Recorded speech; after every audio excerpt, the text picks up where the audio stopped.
স্তন ক্যান্সার হচ্ছে মহিলাদের ক্যান্সারের একদম, আমরা যদি বলি ফিমেল ক্যান্সারের ফার্স্ট হচ্ছে স্তন ক্যান্সার। এছাড়া সার্ভাইকাল ক্যান্সার বা এন্ডোমেট্রিয়াল ক্যান্সার, মহিলাদের লাং ক্যান্সার আছে, সেগুলো ছাড়া স্তন ক্যান্সার হচ্ছে প্রথম। এবং স্তন ক্যান্সারকে নীরব এজন্যই বলা হয়, দেখা গেল একটা ছোট্ট একটা লাম্প বা ছোট একটা টিউমার, কিন্তু সেটা ছড়িয়ে যায় খুব মুহূর্তেই, অনেক বেশি দিন না। এটা দেখা যায় যে ক্যান্সারের তো অনেকগুলো ধরন আছে, ওরকম কোনো হার্ড এন্ড সোল আসলে রুলস নাই কতদিন পরে সে ম্যালিগনেন্ট হবে।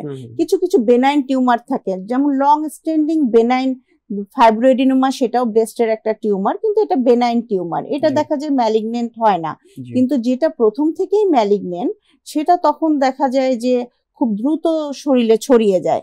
তাহলে সেক্ষেত্রে কিন্তু আমাদের ডিউরেশনটা বেশি না, যে আমার এটা এখন 2 সেন্টিমিটার আছে, সেটা আমার হচ্ছে 4 সেন্টিমিটার হওয়া পর্যন্ত আমি ওয়েট করব। সেটাকে কিন্তু 2 সেন্টিমিটার অবস্থাতেই কিন্তু এটা তখন আমাদের লিম্ফেটিক যে ড্রেনেজ বা লসিকা তন্ত্রের মাধ্যমে আমাদের শরীরের বিভিন্ন জায়গায় ছড়িয়ে যায়। এবং সেজন্য হচ্ছে আমরা কখনো ওইটা ডিউরেশন দিয়ে আমরা এটাকে আইডেন্টিফাই করতে পারি না। আসলে উপসর্গ না জানলে তো রোগীরা বলতে পারবে না যে তার কি হয়েছে।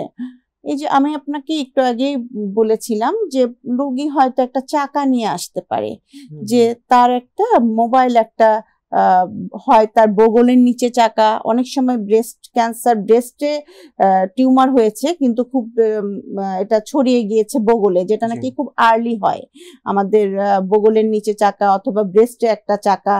এছাড়া দেখা যায় সেই চাকাটার উপরে হয়তো স্কিনে হচ্ছে কিছু ইডিমা হয়ে স্কিনটা একটু পিগমেন্টেড হয়, অনেকটা কমলা লেবুর খোসার মতো, যেটাকে আমরা পিওডি অরেঞ্জ বলে থাকি।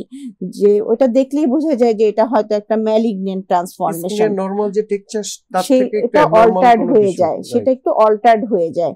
এছাড়া আবার হচ্ছে ওখানে আলসারেশন হতে পারে, ওখানে হচ্ছে একটা হার্ড মাস তার স্কিনের সাথে অ্যাটাচড হয়, তারপরে যে নিচে যে তার আন্ডারলাইং মাসেল আছে, সে পেক্টোরালিস মেজর মাসেলের উপরে ব্রেস্টটা রেস্ট করে, সেই মাসেলের পর্যন্ত এটা ছড়িয়ে গেলে সেটা হার্ড একটা মাস হয়।